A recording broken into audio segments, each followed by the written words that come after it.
Hello, I'm Marcus Boston. I'm doing this video today for HIE Resource Place. And the purpose of this video today is to talk about some of the causes of a baby's HIE, brain injury. We get this question a lot offline, and a lot of times it's just families like, okay, well, how did this happen? How did my baby suffer this type of traumatic brain injury? And when we are talking about HIE, hypoxic ischemic encephalopathy, our basic definition for this is going to be a reduction of oxygenated blood, which can lead a baby to suffer a brain injury.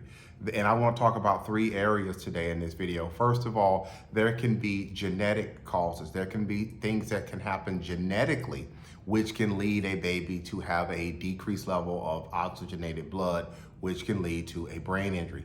In addition to genetic issues, you can have developmental issues, how things develop over time, which can also lead to a baby suffering a traumatic brain injury. That's why it is very important that, mom, when you're going through this process, to have open dialogue with your doctors and your medical professionals as to what you may have going on, because what mom may be going through can, in some instances, it can impact the baby and baby's development. So you just want to make sure that you talk with your medical providers about your history and what types of medical issues you may be dealing with, so these providers can give you the best advice about things moving forward.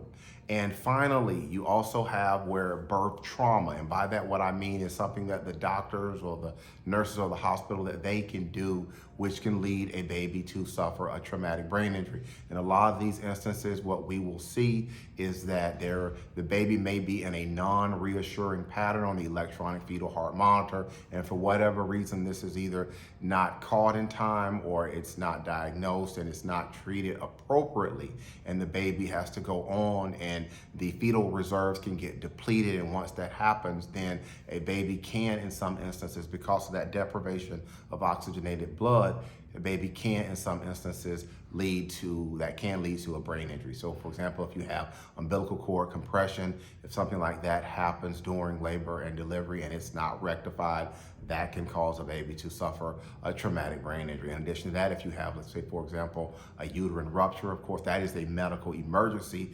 and hemorrhaging is an issue, then of course, a baby can suffer a traumatic brain injury because of those types of things also. So the purpose of this video was to just cover these three big areas in regards to the possible cause of a baby's traumatic brain injury: genetics, developmental issues, and birth trauma.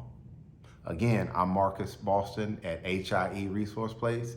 Thank you for watching.